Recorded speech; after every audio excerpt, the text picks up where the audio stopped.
Circulou bastante nas redes sociais ontem e hoje a informação da possibilidade de um tsunami no Brasil, na costa brasileira, né? Uma informação que inclusive seria atribuída a uma previsão da NASA de que haveria esse tsunami.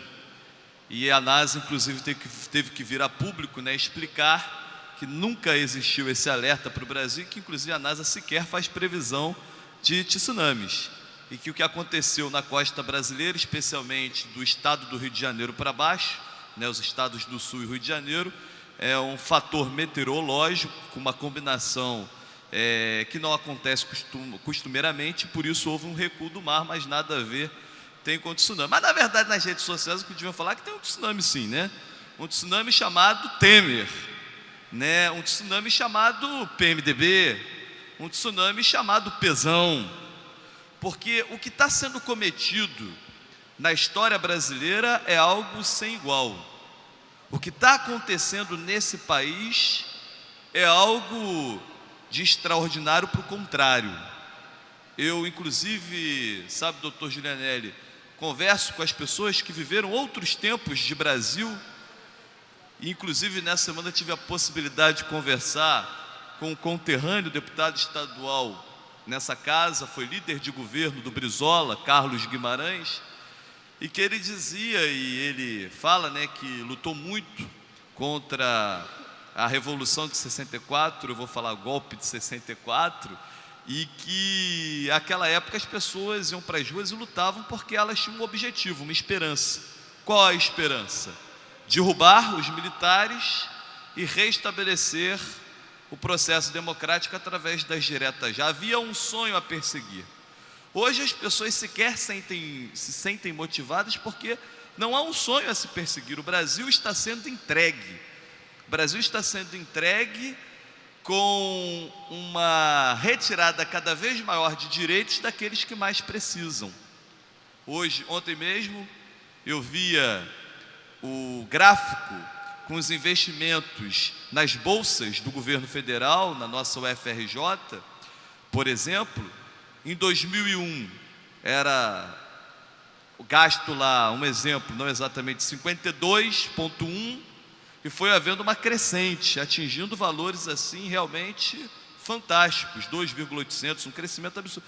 E hoje o governo Temer consegue a proeza de reduzir abaixo do que era feito em 2001. E aí não é uma questão dos bolsistas ou das pesquisas realizadas hoje, mas estou falando de futuro. Michel Temer, o governo federal do PMDB, está arruinando o futuro desta nação. Não bastasse as intenções de entrega do pouco patrimônio que nos resta, como a Eletrobras, e até a Casa da Moeda o sujeito quer privatizar. Até a Casa da Moeda, o presidente da República, que eu não vou entrar na discussão se foi eleito ou não, mas há algo que é incontestável entre aqueles constitucionalistas, pseudo-constitucionalistas ou não. O projeto que Temer coloca no Brasil hoje não foi decidido pelo voto. Este projeto que ele tem aí em mãos e em curso não foi aprovado por eleição. Por isso, logo, há não vou dizer que há uma ilegitimidade em ele ser presidente, ainda que eu tenha as minhas posições, mas é uma ilegitimidade concreta o projeto que ele desenvolve para esse país hoje. E tudo parece tão normal. As coisas não estão normais nem a nível nacional, muito menos aqui no estado do Rio de Janeiro, com o que o governo Pezão tem conduzido. E o Pezão também não foi vencedor das eleições com o projeto que aí está em curso, que na verdade é coisa nenhuma, né? Porque não há nada, o estado do Rio não tem nada. Hoje o único discurso que o governador pode fazer de fato é como colocar os salários dos servidores em dia.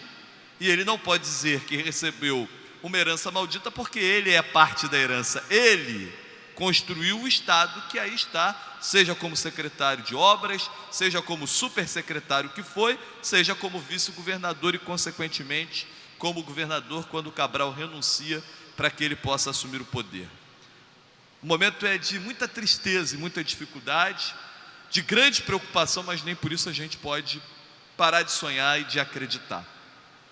E na inoperância do governo Pezão, eu tenho acompanhado muito de perto a questão das obras do Hospital do Câncer de Nova Friburgo. Fazendo um resumo rápido, acontece o evento climático em 2011, a presidenta Dilma visita o município e ordena a construção de algo que não seja muro de contenção nem casa popular. E naquele momento se escolhe então a construção de um hospital de oncologia em Nova Friburgo.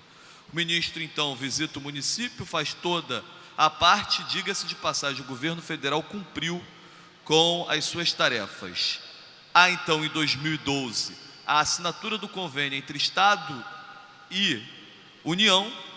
O recurso é separado do orçamento já naquele ano de 2012.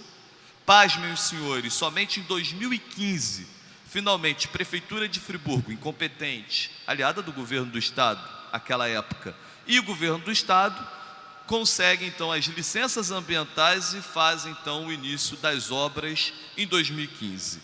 Pasmem, descobrimos então que para o governo federal a obra nunca foi iniciada. O governo do Estado iniciou as obras sem o aval da Caixa Econômica, que era quem tinha que fazer o acompanhamento daquelas obras. Usou recurso, que não vale como contrapartida, porque nesse convênio o Estado tem que dar 20% de contrapartida.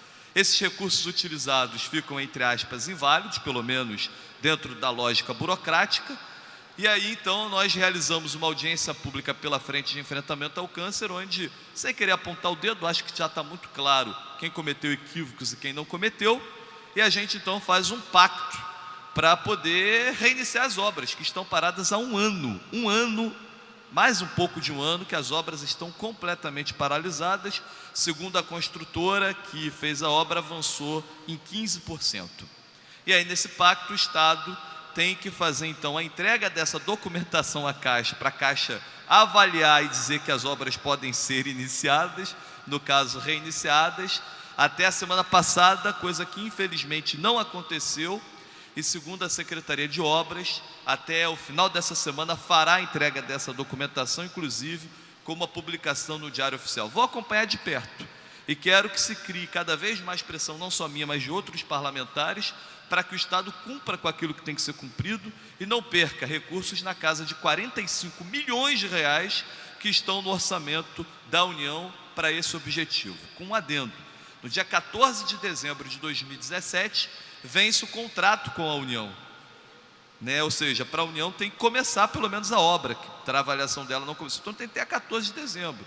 Nesse pacto ficou acordado que a Caixa, recebendo a documentação, levaria no máximo 30 dias para validar e para mandar a sua equipe de vistoria para então dar o carimbo para o início da obra, que se todos esses prazos fossem obedecidos, teria a possibilidade de reiniciar em outubro. Ainda está em tempo, ainda tenho essa esperança de que se comece em outubro. Quero crer que o Estado, dessa vez, fará aí a sua parte direitinho, e quero confiar muito no trabalho daqueles que estão na Secretaria de Obras, que assumiram esse compromisso, que não é fácil, porque os técnicos têm que seguir lá todos os trâmites, e a política às vezes acaba atrapalhando, não a política em si, mas a má política atrapalha mais do que ajuda, e a gente espera que as coisas possam andar. Então, quero fazer esse registro para deixar claro que vou acompanhar, estou acompanhando passo a passo da questão do Hospital do Câncer, que é engraçado, sabe, deputado Jânio?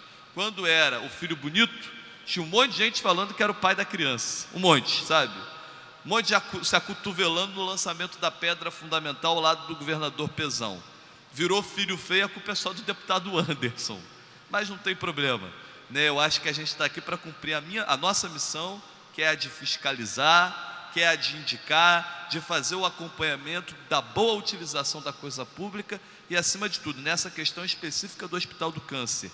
Quem tem câncer tem pressa, e a gente também. O deputado Dr. Julianelli tem acompanhado bem essa questão da política de enfrentamento ao câncer, não diferente do deputado Jânio. Preciso citar a deputada Marta Rocha, que fez um depoimento muito emocionado no lançamento da Frente de Enfrentamento ao Câncer.